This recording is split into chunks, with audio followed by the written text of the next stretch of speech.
Tekrar selamlar herkese. Umarım yine iyisinizdir. 600 kilometrenin üzerinde bir seyahatimiz daha oldu. Bu sefer işte havalar da güzeldi. Sonbahar renklerinde çok güzel olduğunu düşünerek Tire, Birgi, Ödemiş, Gölcük, Bozdağ o taraflara bir gidelim dedik. Bodrum'dan oralara gidip gelmemiz işte 600 kilometreyi geçti. Bu seyahati 2 günlük video halinde koyacağım. Ama onun öncesinde ben seyahatin genel bir değerlendirmesini yapmak istedim. Ayrıca MG4 Luxury'nin yükseklik çıkış, yani dağa tırmanış, iniş, şehir içi kullanımları, soğuk hava, yani daha doğrusu soğuk hava derken işte 10 derecelerdeki performansı, sabah erken çıktığımızda öyleydi. Yine oralarda da gittiğimiz yerlerde de o şekildeydi. Onları da bir genel değerlendirmek istedim. Bu sonbahardaki dönemindeki hem performansını hem tüketimini. Şimdi ekrana aynı zamanda grafikler koyarak ben bunu anlatmaya çalışacağım. Daha önce söylediğim gibi genelde insanlar işte söylüyorlar şöyle yaptım böyle yaptım. Tabii ki güvenebilirsiniz ama bilmeyi tercih edin, daha önce söylediğim gibi, inanmayı değil. O nedenle ben grafikleri koyuyorum. Grafikler Relive uygulaması üzerinden GPS ile alınan veriler. Hem onun animasyonunu da koyuyorum ekrana. Oradan da görebilirsiniz. Yani seyahatimizin bu kısa bir animasyonunu göreceksiniz. O animasyonun üzerinde aynı zamanda yükseklik grafiği de var. Onu da görebilirsiniz. Yine Relive'dan aldığım hız grafiği de var. Bunlar üzerinden bir açıklamada bulunacağım. Şimdi grafikten de göreceğiniz gibi yaklaşık 100. kilometreye kadar, yani ilk çıkıştan, Bodrum'dan çıkıştan 100. kilometreye kadar Söke girişine denk geliyor. Söke girişine kadar işte bir yollar çok virajlı. İşte şehir içinden geçiyorsunuz. Özellikle Milas, Söke, bu şehir içi geçişleri hızların çok düşük olmak zorunda kaldığı koşullar zaten. Grafikten de görüldüğü gibi 70 km/saatten 100 km/saate kadar değişkenlik gösteriyor.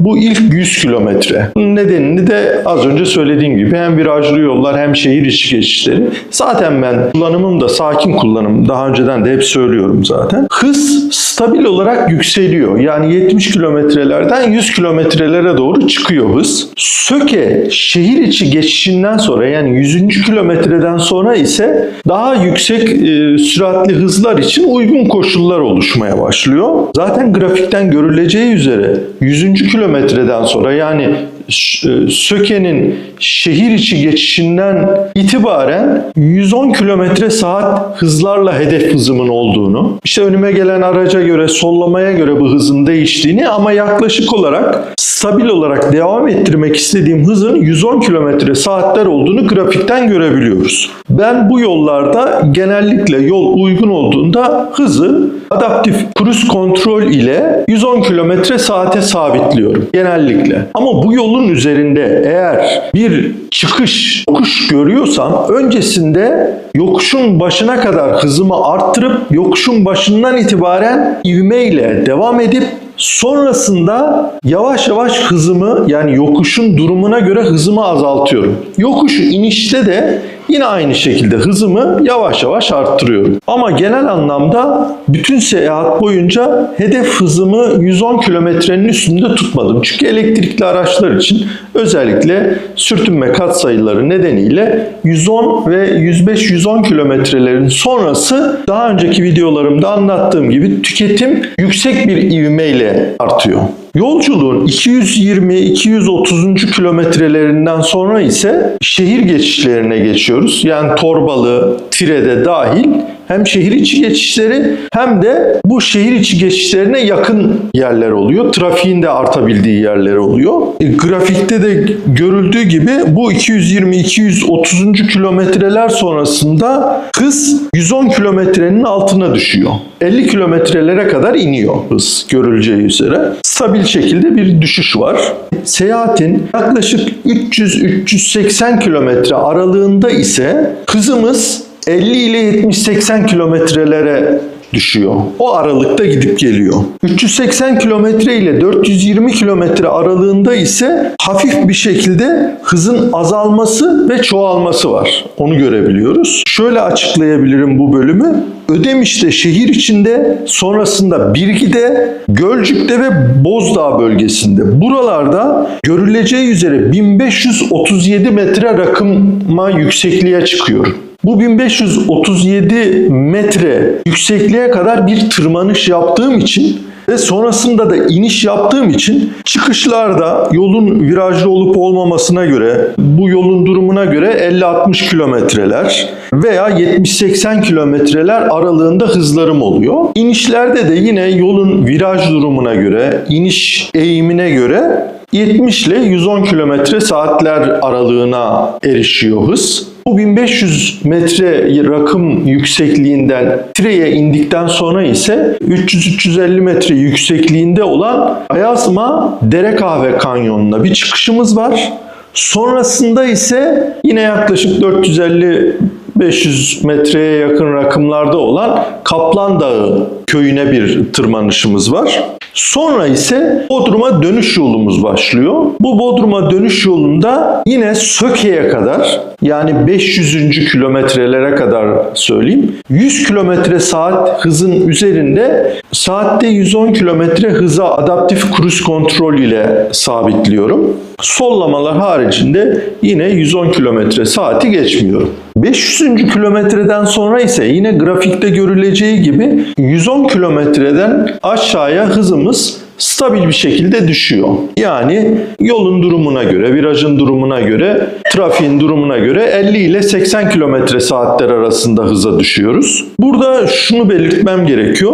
Özellikle dağa çıkışlarda sabah saatlerinde tabii soğuk olduğu için hem birinci derecede koltuk ısıtmayı açtık hem de 30-31 derece sıcaklığa getirdik klimayı. Onda da birinci, ikinci, bazen üçüncü kademeye getirdiğimiz oldu. Videolarda da göreceksiniz zaten. Özellikle tırmanışlarda daha yüksek tüketimlerin olacağını tahmin ediyordum. Yani önceki kullandığım araçlara göre kendim yorum yaptığımda MG4 Luxury'de daha yüksek tüketimler bekliyordum açıkçası. Bu tırmanışlarda 30 kWh saatleri geçmedi tüketim. Bu güzel bir şeydi benim için. Beklentilerimin üzerinde bir verimlilik vardı. Ama tabii şunu belirteyim. Bu tırmanışlarda hız yaparsanız bu tüketiminiz 50 kWh, 60 kWh saatleri bile bulabilir yani. Sizin hızınıza bağlı bu tamamen. Gaza dokunuş şeklinize bağlı. Örneğin ben viraja geldiğimi görüyorum önceden. Haritadan da görünüyor zaten, navigasyondan da görünüyor. Viraja geldiğimi gördüğüm için virajın çok öncesinde zaten yavaşlamam gerektiğini bildiğim için oralarda gazdan ayağımı yavaş yavaş çekiyorum. Ama şöyle yaparsanız, örnek veriyorum, tam viraja geldiniz. Geldiğiniz sırada gazdan ayağınızı çektiniz ve frene bastınız. Tabii ki tüketimleriniz yüksek olur. Yani kullanım ve sürüş tarzınız kesinlikle hem menzilde hem tüketimde çok çok önemli. Bunu bilin. Bu şeye benziyor. Yani kırmızı ışığı önceden görüyorsunuz ama kırmızı ışığı görmenize rağmen ta kırmızı ışığın dibine gidene kadar gaza basıyorsunuz, sonra birden frene basıyorsun. Yani bu tür durumda tabii ki tüketiminiz yüksek olur.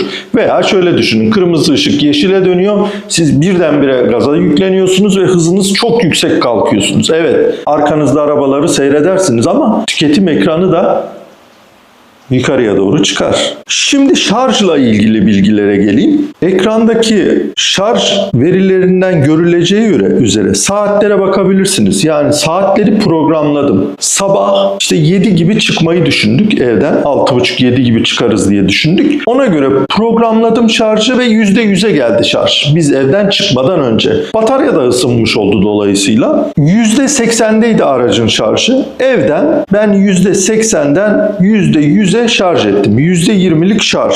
%20'lik şarjda 15.98 kWh ev elektriğinden enerji verildi. Sonrasında Tire'ye kadar gittik. Tire'de Park AVM'de Zes'in DC şarjı vardı, 60 kWh'lik. Ona taktık kahvaltı sırasında. %35'ten %97'ye getirdik aracı. Zaten bu araçlar daha önce söylemiştim %100'e gelmiyor DC'de. Bataryayı koruma almak adına %97'ye kadar kadar şarj ediyor? %35'ten %97'ye kadar olan aralıkta ZES 41.014 kWh enerji verdi. Bu verdiğim verilerin hepsi enerji kaybı dahil veriler. Yani araca 41 kWh verdi ama aracın aldığı muhtemelen %16, yani 36-37 kWh'ler. Eve geldiğimizde ise bataryanın kapasitesi %11'deydi. Yine %11'den %80'e kadar, çünkü ilk çıkışımızdan önce kilometreyi kaydettiğimiz yer %80'di.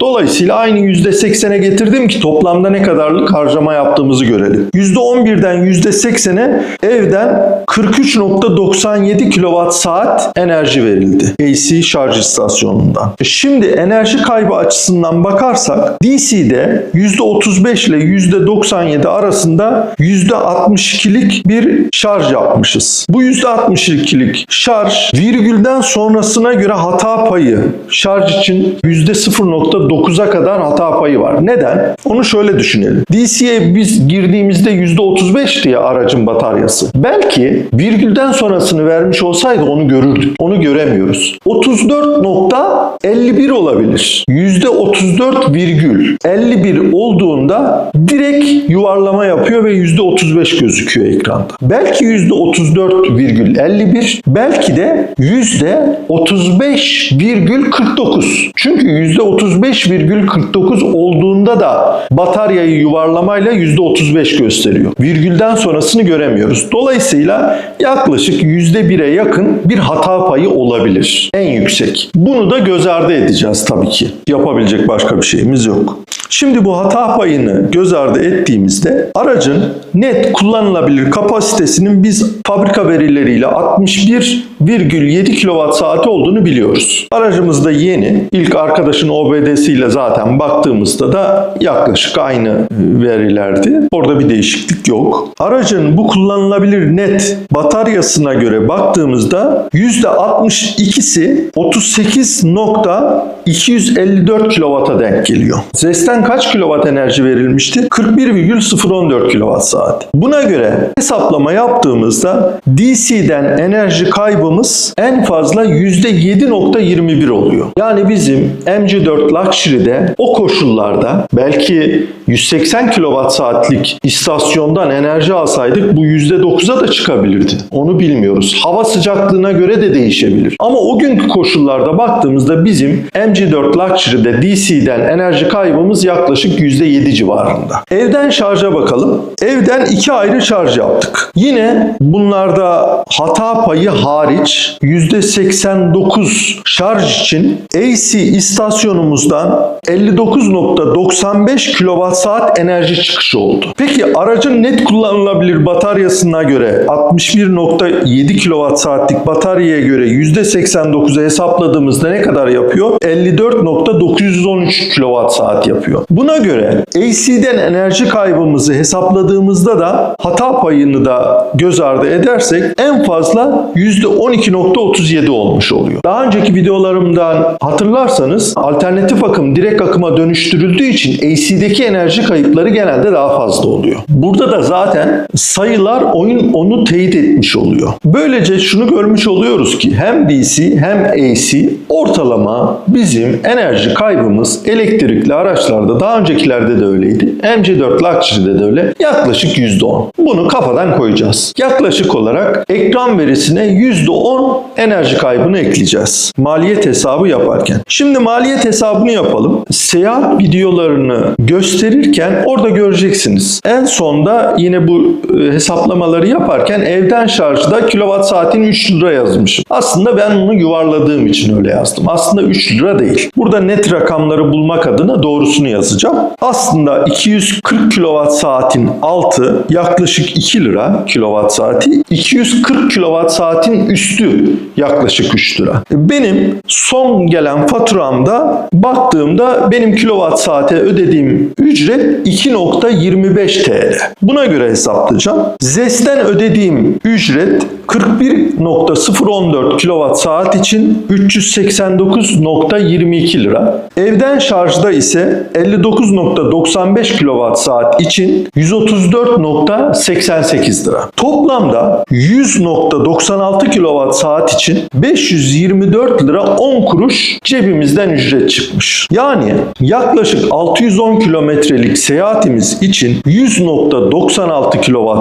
enerji harcamışız ve bu harcamaya karşılık da 524 lira 10 kuruş bedel ödemişiz. Kilometrede 86 kuruş, 0.86 lira harcama yapmışız. Bu yolculuğumuzun hem tüketim açısından hem hızlarımız, hava sıcaklıkları, topografya gibi koşullar açısından bir değerlendirmesini yapmış oldum kısaca özet olarak. Bu seyahatimizin videosunu ise bundan sonraki günlerde video olarak yükleyeceğim. Onları da izlerseniz seyahatimizin nasıl geçtiğini görmüş olursunuz. Beni izlediğiniz için teşekkür ederim. Tekrar görüşmek üzere. Kendinize iyi bakın. Sevgiler, selamlar.